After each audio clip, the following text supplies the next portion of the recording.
Medieval Dynasty is one of the best survival/village simulators out there, yet there are still some things and issues you absolutely must know before buying it in 2025.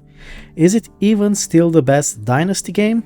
Let's take a look, and don't forget to like and subscribe, or my goblins will steal all of your toilet paper. The game has two modes, one just for you and one for your friends to enjoy. In the first one, you start out as a young man driven from his home because war is raging on. You travel to the lands of your uncle, a rich, beautiful land full of rivers, forests, and most important, opportunity. Here is where you will go from having nothing but a few supplies to a thriving community and more. Combat is scarce and there's a bigger chance of you dying from a tree cutting accident than dying from being killed by a person. This actually ties in very well with the question I have for everyone you can answer in the comments. What do you expect from games like Medieval Dynasty? Is it excitement or maybe more of a game which calms your nerves? Do tell!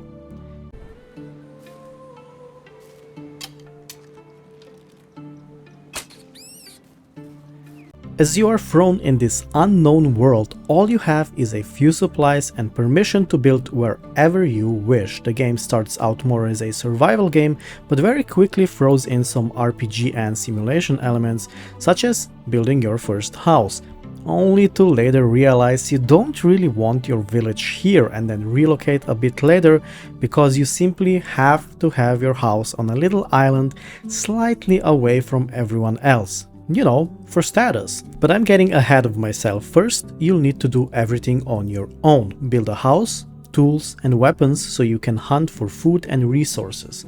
You'll need a water skin so you don't die of thirst while exploring the land, and you'll need a good bow to hunt moose or even bigger game which attacks you on sight. Don't worry about sleep though, our character does not need to sleep. As you do all of this, you'll be then ready to invite your first villager to the settlement and get them to work. Of course, there will have to be enough food, water and firewood for them to stay, but slowly and surely, signs of your own community will be there. Not long after, your village will be better than the ones you visit when you go to sell surplus of your hard work. This sounds great, and it is, but here's the thing. Medieval Dynasty isn't for everyone. The process to get from you having nothing to you having a family and automated village is a long one, filled with challenges. This isn't a game for people who don't have patience or people who want to fight their way to success. In fact, there's very little combat in this game. Aside from some animals which attack on sight, there's very small sample of bandit camps which, to be fair, are rewarding, but are very small in number. In fact, even the story, which I'll cover later, doesn't feature any combat at all. This is a game for people who thrive while building their dream village in peace without any bandit raids or something similar. Trees in general are a bigger threat than people. The charm of Medieval Dynasty lies in its immersion and the want to have more. Bigger village, more farms, the ability to name your village and get your family crest, and similar challenges is what players who want to buy this game should expect. Yes, the tasks are repetitive but also extremely rewarding, and almost no combat doesn't mean there's absolutely no challenge in the game. Quite the opposite. It's on you to make sure your people don't starve and that your people are happy. And it's a big ask because winter demands a lot of firewood and people need to eat and drink. Not only that, but they'll marry and have children, meaning the women who just gave birth are practically lost for 2 years. They stay at home and you'll be short a worker. Ah yes, the joy of seeing 3 couples having a baby in one season. But also, you won't be in the village all the time. You'll want to explore, find caves so you can build a mine, find treasures and try not to be mauled by a bear or stomped by a Wycent while taking in absolutely amazing visuals. But if you are looking for an immersive story and narrative, then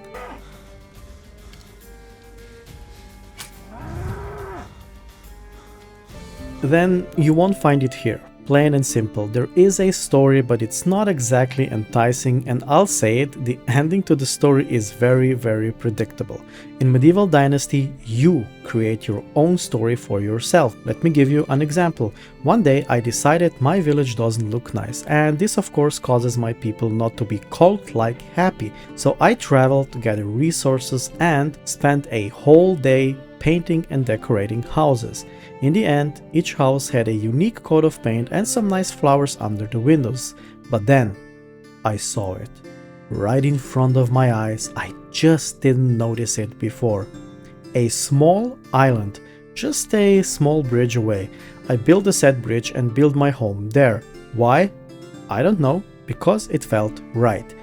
Maybe you'll decide to go on your own adventure, hunt for the day and be waylaid by wolves while going back at night and barely make it home. All of this is on you, the player. In the single player map, this feels a bit off. It feels a bit off that we can't make friends with anyone, and speaking to our villagers doesn't offer anything more than some insights. Unless they need something from you, then you do the task and it's back to normal. Even your spouse, if you decide to have one, has very limited conversation option, as does your heir later on. This is probably the weakest link of Medieval Dynasty, because right now it feels like you aren't part of the community you've built. I see my people sitting around the campfire I built, and honestly, I feel a bit left out of whatever they're talking about there. Even my spouse is there, being perfectly okay with ignoring me. So, just like real life. Maybe she married me just for the coin. So if strong narrative is a must-have for you, then this game is not gonna cut it. If you like stunning visuals, however,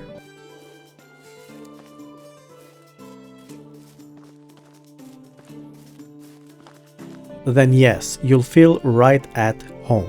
Medieval Dynasty looks absolutely amazing. The map is crafted with great care, from forests to clearings and riverbanks. Every aspect of the game looks absolutely amazing. The changing seasons add even more to that, because the land changes according to the season you're in. Lush springs, leaves changing color and falling in autumn, and of course, white cold lands in winter. Although in winter, you can build a snowman if you wish so, and throw snowballs at your spouse. Going back to visuals though, you can build what is probably the best looking village you ever saw in games if you try just a little bit. Buildings look great, and with the latest addition of painting and patterns, they look even better. There is a special feeling when you're coming back from an adventure and see your village in the distance. It feels like you're coming home.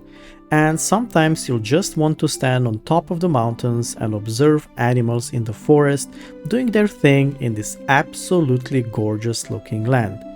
Well, before hunting them, because you really do need the leather.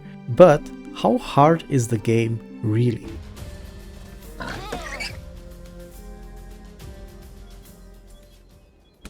While the default settings don't make the game exactly the easiest game ever, I can assure you, you'll make it. Yes, there is very little hand-holding and surviving isn't a walk in the park, but it kind of can be, because there are so many settings you can change to cater to your style of gameplay. Are you annoyed by stamina draining? Turn it off. Do you not want to spend a real-life amount of time to craft a few spoons? Turn on fast crafting so you don't have to starve to death while making a bundle of food. There's a setting for almost everything, and you can change everything on the fly in-game. So while you can make the game challenging for yourself, if you're someone who likes to build in peace and not worry about every aspect of the game, you're most welcome to do so. Isn't it weird that only women bleed once a month while no animals do?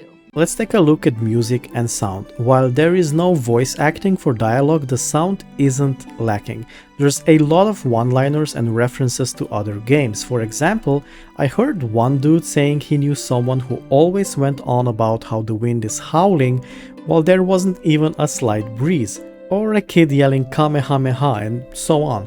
I once caught my villager, who was a market vendor, yell, "Only today, 1 for the price of 2, and thought to myself, What a great strategy! The sounds of nature are absolutely on point, from rabbits running from you to birds and ambient sound, it's almost perfect.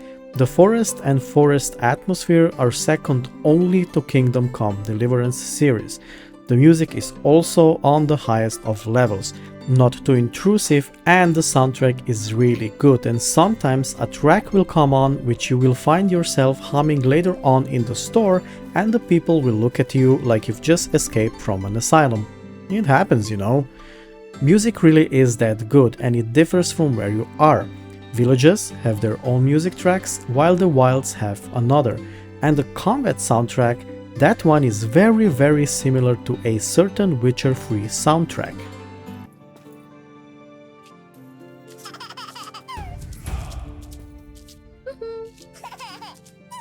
Well, here we are. Final verdict. Is Medieval Dynasty worth buying in 2025? Absolutely yes. It is the best one in the Dynasty series, and if you're not looking for a lot of combat, I'd recommend Medieval Dynasty before Bellwright 2. I just can't forget the awful AI voice in Bellwright, sorry guys. But also, is there a case to make for not buying Medieval Dynasty? Well, yes, there is. If you like strong narrative, a lot of bandits and combat, and well, excitement over the calmness, then Medieval Dynasty won't make a good game for you. Not because it's not good, the game is amazing, but because it won't give you what you want. Sengoku Dynasty has more combat, so it may be better for you, but even then I think Bellwright wins out. If, however, you just want to explore beautiful lands, build the best possible village without concerning yourself about your people being murdered and the village burnt down, then Medieval Dynasty is absolutely, without a question, the best game of its kind right now. Yes, better than newer Dynasty games, and especially better than Wild West Dynasty. I don't think anyone knows what they were thinking while making Wild West Dynasty. The issues with Medieval Dynasty aren't in performance, it being boring, or anything like that. The only deciding factor in buying Medieval Dynasty is what you want from it. With that said, I'd recommend Medieval Dynasty to anyone looking for a blend of RPG, simulation, and survival game. And also, it is still being supported with new content to this day and will be in the future. But what do you think? Comment down below, and don't forget, subscribe or your toilet paper is gone. Until next time, Goblin out. Bye.